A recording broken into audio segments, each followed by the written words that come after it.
pakia. Wai wai takahia. Mate korako. Mate korako. Ora tenete tangata uhuru. Uhuru nana itiki mai pakapititera. Hupane. Hupane kopane pititera. Mate korako. Mate korako. Ora tenete tangata uhuru. Uhuru nana itiki mai pakapititera. Hupane kopane pititera. Why a team from the wrong side of the world can dominate world sport. I think one thing, people don't understand that all New Zealanders are underdogs, and that sense of having to prove yourself to the world is, I think, one of the core drivers behind the All Blacks. I think there's a huge amount that business can learn from the All Blacks. Not in terms of the sort of the cliched sport analogy, but I think there's some really core driving principles about the way the All Blacks approach what they do. One of the equations used is that performance equals capability times behaviour. So if you're really ambitious for exceptional results, your role as a leader is to create exceptional circumstances, the circumstances that can enable your people to be the best that they can possibly be. One of the phrases in the All Blacks, the mental skills coach Gilbert Anoka would say that pressure is a privilege.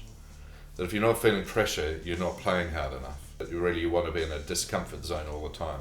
And that's a sign actually that you're starting to make some progress. So famously a blue head, red head scenario that they work out, where red head is when you're losing it and choking and feeling a great deal of pressure, and blue head is exactly the opposite, as being clear and accurate and on task and precise. The trick is, how do you make that leap from red head to blue head?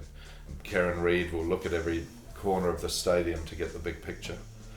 Richie McCaw grounds himself by stomping on the ground. But all of it is about getting into the moment, and so you can play your own game. Richie McCaw, the All Black captain, has 140 something test caps. I think he's just about to become the most capped player of all time. And he tells a story about how when he was 14 years old and he told his uncle that he wanted to be an All Black. And his uncle said, okay, well, write it down, put it in a notebook. So you do better than that. Write down all the steps that you're going to take to become an All Black. So, first 15, representative, junior All Black, franchise, etc., All Black captain. So he wrote all of this down. Then his uncle says, is that it? Is that all? Don't you want to be a great All Black? Richie said, yeah, sure, but, write it down. And Richie couldn't quite bring himself to write it down, so he wrote GAB, the top of his page. And he used to refer to this workbook, and he'd hide it behind the wardrobe in his bedroom and use it to motivate himself. He went on and he played representative rugby, and he played franchise and junior All Black captain. And then he had left home, obviously, by this point. They lost in Cardiff, and he was seriously considering retirement. And it so happened that he was helping his parents clear out the farm. They'd sold the farm. And he found this notebook, pulled a wardrobe aside and found this notebook. And he went and had a look at the notebook, and he sort of ticked every box. And he became the All Black captain. And he went to GAB and he went, I'm not a great All Black yet. And so the story goes, he then re-signed with the NZRU, and he went on to lead New Zealand to a World Cup victory, and was recently described by the Telegraph as the Pele of rugby. One of the greats. The power of the written word. In the beginning was the word. If you can state it, it can start to come about. If you don't, it won't. The phrase I use: if it's not written, it's not real. The first beginning of something is, just get it down, get it written, state your ambition, state your case, state your goals, and it's extraordinary how the earth kind of moves around you then, rather than the other way around. There is a fear of failure.